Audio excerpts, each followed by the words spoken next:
Hi everyone, I'm here with 3 Minutes Photoshop. In this video we learn how to add shadow in Photoshop.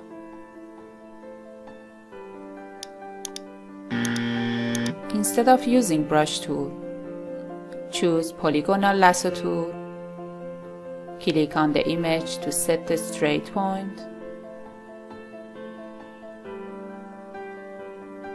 In adjustment layer, choose exposure. Drag the slider to the left to decrease exposure. Then click on mask. In feather, move the slider to blur the edges of the mask. Again, click on adjustment layer, photo filter. In filter, choose yellow. Use the density slider to fine-tune the effect.